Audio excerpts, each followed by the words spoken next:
E ele falou, cara, Deus não existe, olha o mal que acontece no mundo. E aí eu falei, que os irmãos Karamazov aparecem no Dostoiévski, que parece essa mesma discussão. E eu falei, mas Deus poderia ter criado o homem sem o livre-arbítrio, ele falou, né? Porque eu falei, cara, Deus não é que existe, não é que Deus tá deixando o mal. Primeiro que é uma questão de perspectiva. Por quê? O mal natural, sei lá, enchentes, né? Vamos pegar assim, cachoeira. Uhum. Igual os caras falam, não, porque na Bíblia Deus matou a galera. Eu falo, galera, spoiler, Deus mata todo mundo, inclusive você. Porque matar, do ponto de vista do homem, é uma coisa, do ponto de vista de Deus é totalmente diferente, porque todo mundo vai morrer, né? A morte faz parte de todas as pessoas. Então, quando você fala, Deus matou, Deus irá matar todas as pessoas no sentido de que todo mundo vai morrer, ponto. Do ponto de vista de Deus, a morte das pessoas é simplesmente a vida é passageira. Ela tem um começo e um fim.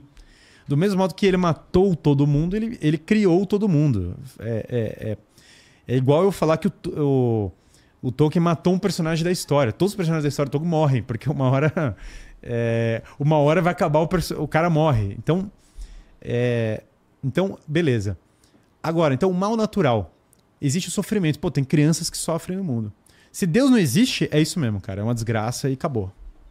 Se Deus existe, você está falando de um Deus que está olhando desde toda a eternidade e imagina, se você se compadece do sofrimento dessas crianças que estão sofrendo injustamente, imagina um Deus que é superior a você. E ele está olhando isso do ponto de vista de uma eternidade, que essa vida inteira é um sopro perto de uma eternidade infinita. É nada. É só você começar a multiplicar os anos na sua vida que você vai ver a diferença insana, que é você querer botar o temporal versus o atemporal. Quanto sofrimento você já não passou na vida que falou, pô, isso aqui vai durar para sempre. E depois passou, entendeu? E você nem lembra mais. Que dirá olhando a eternidade. E o mal humano, Deus poderia criar o homem sem o mal humano? Bom, você faz isso aqui no personagem de videogame e tá lá. Só que aí o que é aquilo? É um fantoche. Aquilo não é uma pessoa viva. Aquilo não é... sem livre-arbítrio, você não tem uma vida autônoma. Você tem uma coisa determinada, um boneco, um fantoche, um personagem de videogame. Na medida em que o Deus cria o livre-arbítrio, livre-arbítrio significa que você pode escolher, que você vai escolher o mal, entendeu? Essa é a realidade. Então o homem vai lá e faz errado. Como a gente falou, ele busca o mais fácil ao invés do mais difícil. Então, essa já responde a do mal. A outra que ele fala é o seguinte, bom, mas não necessariamente eu preciso dizer que Deus existe, porque eu explico vários fenômenos pela natureza. Essa é a segunda objeção. E realmente dá para explicar vários fenômenos pela natureza. E eu diria para você que o ponto de discutir se Deus existe não é para explicar os fenômenos da natureza. Para isso você deveria usar as análises da natureza. Se é para isso, tiveram pessoas na história que tentaram usar Deus para explicar fenômenos naturais. Eu acho estranho. Por quê?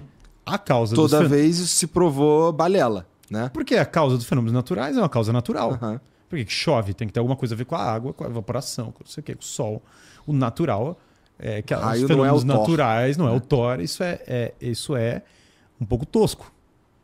Agora, também não vamos menosprezar esses povos antigos que falavam de um Thor da vida, porque eles estão, às vezes, discutindo em termos de expressão simbólica. Então você fala, ele acha que o raio é o Thor. Tá bom. Tinha o cara lá da tribo que achava que o raio é literalmente o Thor. Mas se você vai lendo a literatura deles, eles estão usando aquilo de maneira mais metafórica. A força do guerreiro, o cara vai segurar a serpente na mão. A coisa não é tão tosca também. Você não vai pegar a Odisseia e falar, que tosco. Os deuses fazem... Cara, é Odisseia. Não é um... Então as pessoas têm que tomar um pouco de cuidado com a mitologia antiga, porque não tem uma separação tão clara entre o que é literatura e o que é religião.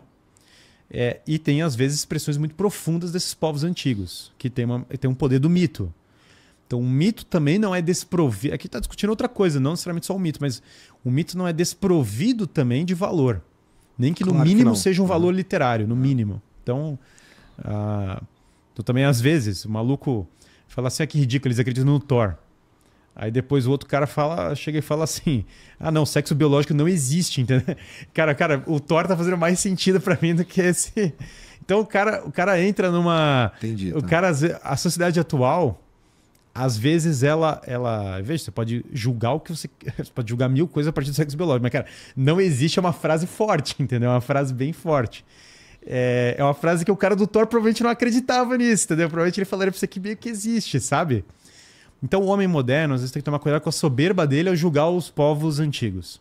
Mas sim, claro que tem gente que falava o Thor é o trovão, e é isso, o que explica o trovão é o Thor. Não, mas o que a gente estava falando é que os fenômenos naturais a gente Tem uma consegue... causa natural. A gente consegue, vamos lá, hoje em dia, a gente consegue saber, Claro. sei lá, se não todos, a maioria como as coisas o nosso rolam. conhecimento, eu diria ainda que ele é limitado à quantidade de coisas que tem no mundo. A gente tem uma limitação variada.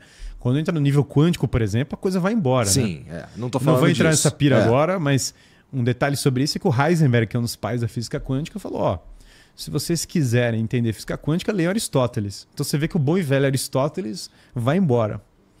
Agora, ele falou isso, vocês não entendem física quântica, vocês não leram Aristóteles, cara. Vocês não estão lendo o cara que viveu há mais de 2.000 anos atrás. Então os argumentos do ateu geralmente... Não, você estava falando de um... Sim. São dois. Um que... Esses são dois objeções, se o Tomás fala, objeções comuns a isso. Não são os únicos argumentos ateus, tem vários que se usam, mas aqui eu estou entrando em dois primários. Bom, mas aí São Tomás fala assim, cara, mas naturalmente o argumento para a existência, naturalmente, o fato de existirem explicações naturais para causas naturais em nada exclui a existência de Deus. Pelo contrário, porque eu preciso de uma explicação para a origem de todo o cosmos, para a origem da ordem. Então eu continuo com isso. Então o ponto de discutir se Deus existe não é para explicar fenômenos naturais, é outra coisa. É mais profundo que esse. Então, tirado isso da frente, São Tomás fala o seguinte, ainda tem uma outra objeção anterior, que ele fala, e as ciências diferentes? Ele fala, olha, eu tenho fé, eu não preciso discutir racionalmente se Deus existe, eu acredito, ponto. Pra que esse cara, tá aí o Guilherme chato, entendeu? Ficar falando 40 minutos que Deus existe aqui, eu já tenho a minha Bíblia, acredito aqui, Deus existe. Aí São Tomás fala uma coisa interessante, fala, olha, por que discutir que Deus existe do ponto de vista usando a razão, simplesmente, não simplesmente, tenho a fé. Muita gente primeiro que não tem a fé, então já vamos partir dessa premissa. E dois é que áreas diferentes do conhecimento podem chegar numa mesma conclusão, e essas áreas diferentes do conhecimento, elas se complementam. E como a verdade é uma só, você vai descobrindo isso, né? Sem entrar em polêmica da Terra, mas São Tomás de Aquino, na Suma Teológica, fala, olha, você tem duas formas de perceber que a Terra é esférica. Pela astronomia ou pela geologia. Os dois caminhos vão chegar lá. A geologia e a astronomia são ciências muito diferentes. Mesmo assim, elas têm que chegar na mesma conclusão, porque você está falando do mesmo objeto. Você está falando de uma verdade, né? Então eu posso chegar na conclusão que Deus existe pela teologia. Simplesmente, cara, acredito, tenho fé, encontrei Jesus, tive não sei o que e tal. Cara, isso é uma forma de ciência. De ciência no sentido de um tipo de conhecimento da revelação. Não ciência no sentido experimental, mas acho que isso as pessoas vão entender. No entanto, veja só, não é nenhum absurdo que eu, por vias diferentes, chegue na mesma coisa. Exemplo, tem neurocientistas hoje falando que é importante você dormir bem, fazer exercício, comer bem, a galera tá em alta. Que é uma coisa que a Bíblia fala também, que é uma coisa que também na filosofia clássica se fala. Então é natural que pessoas sensatas, por vias diferentes, cheguem nas mesmas conclusões sobre a verdade. O estranho seria eu chegar em duas baita conclusões sensatas e chegar em coisas totalmente diferentes. Aí alguma coisa, ou um dos dois lados está errado, ou alguma coisa, algum ângulo, tô olhando sobre ângulos diferentes, alguma coisa tem que achar, beleza. Então eu falo o seguinte, bom, mas e como que eu discuto se Deus existe? Aí entra a metafísica.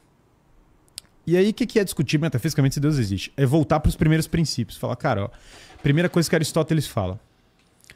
Todas as coisas estão em movimento. O que é movimento para Aristóteles? A gente tem que tomar cuidado. Porque isso aqui é movimento mecânico. É um tipo de movimento. Mas Aristóteles está usando um conceito mais amplo.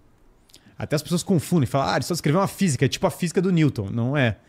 Aristóteles está usando a palavra física para falar do estudo das ciências como um todo, do estudo da filosofia da ciência, não do estudo da física experimental do Newton. É diferente. Movimento aqui é tudo que passa da potência ao ato.